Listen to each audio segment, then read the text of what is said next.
Yes. Today is the day where we find out where Nick Sirianni's future is going to lie.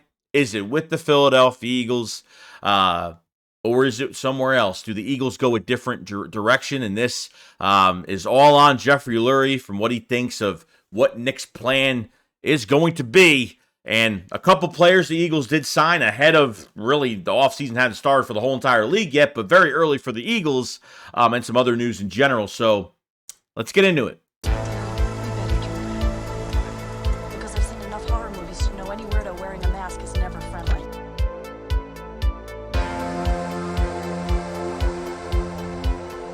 Yeah, what is going on, guys? I hope everyone's having a fantastic day today. So I want to go over some news for the Philadelphia Eagles. A few things to definitely go over here. So today is the day. This is the day where Nick, Howie, and Jeffrey Lurie will be sitting down. I thought it would be a few more days, but I guess, you can't waste any time. You're a first round exit out of the playoffs. You have all this extra time now. And this is the day today where Jeffrey Lurie is going to see what Nick's game plan is. I don't know if he needs to have a set amount of coordinators that he has on his list or what his eventual plan of the whole year is going to be and what's going to happen when it comes to power struggle and how much is Nick going to control the playbooks for the offense and the defense between both coordinators if Nick does stay here. But it comes down to collaborating with Howie Roseman and making phone calls to assistant coaches, head coaches, coordinators that want to be coordinators for the Philadelphia Eagles. Anybody that's available as of right now. But what's kind of alarming right now, and this was news from Josina Anderson, nothing really has sparked yet. We haven't heard one name at all regarding, a phone call or there's an interview coming to the Philadelphia Eagles at the NovaCare to get somebody else in the building. So once we hear from how this meeting goes down and if Jeffrey Lurie accepts it, keeps Nick around, or it all goes downhill, Jeffrey Lurie makes another move, and we have to be on the search for a brand new head coach. Okay. I think this can go positive in either way. I talked about this the last few days. If Nick does stay, I think there needs to be a power distribution reset where Nick, I don't know if a head coach is going to be, if Nick is going to stay, what is he going to do here? You know what I mean? If you don't want him to touch a playbook on offense and you do not want him to either get involved with this defense since he was so involved in getting more of the heat off of him, firing Desai and really not firing him, putting him up in the booth, and then Patricia coming in and just not doing a better job at this point. And to be honest with you, I think what Nick was going to do this offseason was promote from within. It wouldn't shock me if Brian Johnson stayed as the OC. It wouldn't shock me if even at this point Matt Patricia was going to stay as the DC, going into next year. And we know how disgusted Jeffrey Lurie looked at the Tampa Bay playoff game, and we knew that things were going to happen. When the first bit of news came out before Diana Rossini kind of corrected herself because, the report came out that Nick and Howie were looking for new coordinators. I'm sitting here like, okay, has there been an official thing that Nick Sirianni is back full-time as the head coach? But no, we heard that, Jeffrey Lurie probably made the call and say, look, go out, go find who you got to find. Let me know what your plan is going to be before we have this big meeting. So that's what's been going on the last 4-5 days going on right now on what the plan of Nick Sirianni, the coaching staff. You can't really do much with the roster right now because you got to see if you need a new head coach and if you get new coordinators, what scheme you're running, offense, defense, what you need for the scheme, the type of players you want, the big positional needs. It all has to factor in, but we have to dig through this from the outside going in. First the coaches, then the roster, and then you could be very comfortable going to free agency, Howie Roseman making moves, and obviously the draft and all that great stuff when you get into camp and training camp, OTAs, training camp, all that great stuff. Are they changing the off-season program? Are they going to miss mini camp? Because usually they miss that one step and they just go, they're one of 3 teams that doesn't go into mini camp, They go to rookie minicamp, and then they go straight into OTAs or whatever it is. So there's a lot going on here. But two names, I don't know if this is even right. These are just rumors right now, but I'm hearing from what somebody put on Twitter, I don't know. It got a lot of traction that Nick has got Mike Groh and Pat Shurmur as offensive and defensive coordinators. I really hope that's not true. If that's the case, fire his ass, but nothing happened yet. I don't even know if this is true. I'm just putting this out there. Take it with a grain of salt, okay? But just see if this is actually true. If it is, then goddamn, Nick, just get out of here. Just walk out of here. I'll open the door for you. I'll pack your bags for you. I'll even put the bag in the trunk. I don't need a tip or anything. Don't tip me or anything like that. I'll do it for you. But I really hope that's not really the case. So when it comes down to the meeting between Nick, between Howie, between Jeffrey Lurie, today is the day to see what the game plan is for the future of this team, this roster. And if I don't see a reliable name to these coordinators, if I don't see anything that holds water when it comes to the reputation of guys that they hire, I know that Nick is still controlling much of everything. Or Nick is going to promise Jeffrey Lurie that I'm going to change the way I do things. Just let me have the control, but I will change. No, I will look at past tape. No, I do not trust this guy at all. This due diligence of Jeffrey Lurie letting Howie and letting Nick Sirianni do this right now instead of firing him on the spot is just testing him and is really showing that there is no trust in Nick Sirianni and the power that he had. And shame on Howie Roseman, too, to let that go on for so many weeks, 7 weeks of that bullshit. Not even 7 weeks, the whole season. The Eagles never played a full 4 quarters of football productive all year. Never have. They never embarrassed a football team. They never were 2 touchdowns. I mean, they never really had a dominating performance this year, and that's the sad part.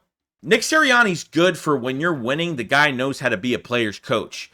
But when you're losing, I saw no changes. I saw a stupid post game, every single post game of every game that we played, and it just got worse and worse and worse. So my question is, was there pushback from Nick Sirianni to Howie Roseman? Was Howie telling him to do different and Nick wasn't listening? Because we saw the leaks, the rumors with Jalen Hurts trying to tell Nick, hey, let's do some intermediate routes. Let's work middle of the field. And it didn't happen. And apparently that someone close to Jalen Hurts said that, Nick swept it under the rug, didn't listen to his players, and these are the answers we got every week after every game, and it's very embarrassing. So we're either going to have to find 2 new coordinators and a head coach, or 2 new coordinators. And all that's going to tell me when they hire certain names, we're either going to say, "Oh man, that was a good signing," or it's going to be like, "Oh, yep, of course they hired this guy that nobody knows about, some assistant from another team just getting a bigger paycheck with the Philadelphia Eagles with the label offensive or defensive coordinator." And Nick, and Nick is making promises that he can't keep, and the front office is yet believing him again. So we'll find out what happens. I will give the due diligence to Nick Sirianni and his plan if it works. If it doesn't work, the last time this happened, Doug got fired. I'm not trying to promote from within. I have no interest in any of these guys. Especially there's going to be a lot of coaching changes, and who knows? They could be firing positional coaches as well. So we have to look out for that in the coming days, really by today. So really hope it's not Pat Shurmur. Really hope it's not Mike Groh. These are 2 random names. I'm just like, wow, hell no. But, we'll see what happens today when it comes to that news. Now, regarding the roster, the Eagles actually signed 2 players, and one we're actually might be pretty happy about, honestly. So we got E.J. Jenkins from the Jets, another tight end. I don't know how many tight ends this team needs. Calcaterra at this point has gotten concussion after little injuries he's had. He's missed a lot of games this year, probably one of our fastest tight ends. Dallas Goedert we need reliable backups because Dallas Goedert at this point, we have to just say he gets an injury. The injury this year wasn't his fault, obviously. He got his his forearm broken in the first Dallas game. It is what it is. But reliable backup tight ends. Albert O from Denver. You traded for him and you never used him.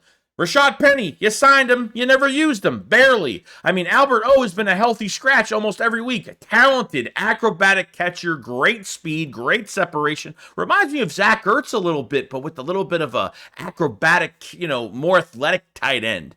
I really like Albert O a lot, but, the Eagles kept 4 tight ends on the final roster last year when we got the roster together at the end of the offseason, which I was shocked over 4 tight ends when they traded for Albert O and got that trade done. So, there's a lot going for this thing right now. So, I mean, he's 6'7", 243. Let's see if he's better than Jack Stahl, maybe. Maybe he has a little bit of speed. I don't know. I haven't really looked at this guy. I haven't really checked him out, but just a name to throw out there. They're getting more depth at tight end for the practice squad, getting things ready for OTAs and all that great stuff. So, we'll see what the tight end position looks like, but I think one of two is going to be gone. I think it's going to be either Calcaterra might be gone before Jack Stahl is. Jack Stahl has been more valuable to this offense because he does a lot of the dirty work. He blocks very well. And Calcaterra, like I said, his availability has been very minimal this year. And I think Albert O really needs a chance. I think Albert O will, he's got 1 more year left, I think, on his contract.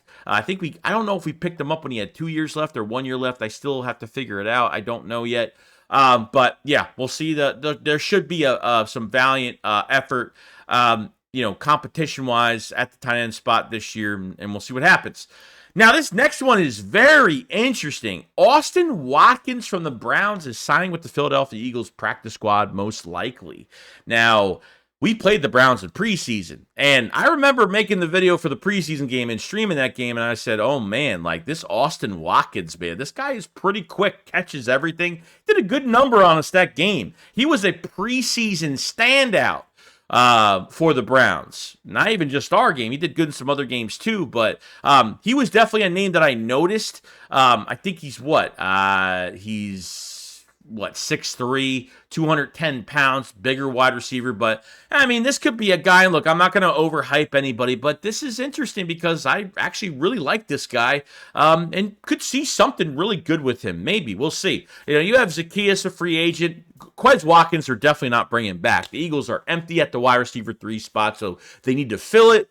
Not saying this guy is going to be much of anything.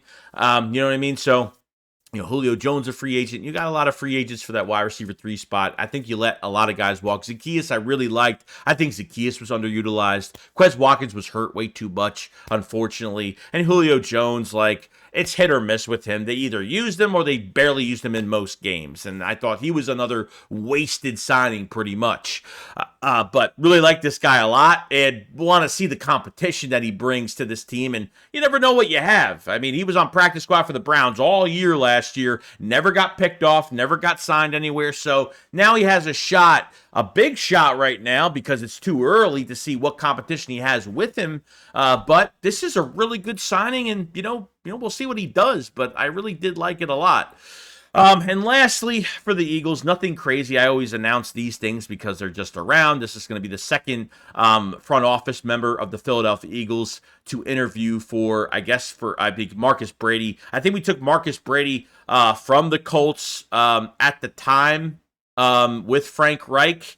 I think that was last year when we used him for, to help with the offense or something like that when we were having issues. We didn't, we had a good offense last year, but they brought him in, I think last year, if I could remember, part of Frank Reich's staff. So he's going to be trying to get an offensive coordinator position. A couple of Howie Roseman's front office guys have already gone out already. I forgot who the other guy was, but a couple of guys have already went out for some interviews as is right now. So, other than that, that's pretty much it. I mean, we'll probably have more content out later on today because this is the day we're going to find out, what the decision is with Jeffrey Lurie and Howie Roseman and, mostly Jeffrey Lurie and what Nick's plan is. And that's the most important thing. This is the first thing we really need to clear up before we start making roster moves, before we start figuring out things. I know the veterans have a lot of respect for Nick. I get it.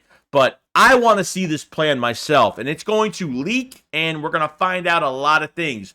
Good, bad, and we're going to find out if Jeffrey Lurie is real serious. And this is going to prove a lot of things. So, other than that, guys, pretty much it. Let me know what you guys think about the meeting. How is it going to go? What do you think is going to happen? Do you think Nick should stay, go? What do you think of the signings of E.J. Jenkins? Austin Watkins is a big name there that I really do like. And Let me know what you guys think, and I'll see you guys on the next one. Make sure you subscribe to the channel for more Eagles news. Obviously, like the video because it helps out the channel out a lot. Guys, enjoy the rest of your day. See you guys on the next one. Shakes what up, follow slide. Peace out, guys. Peace.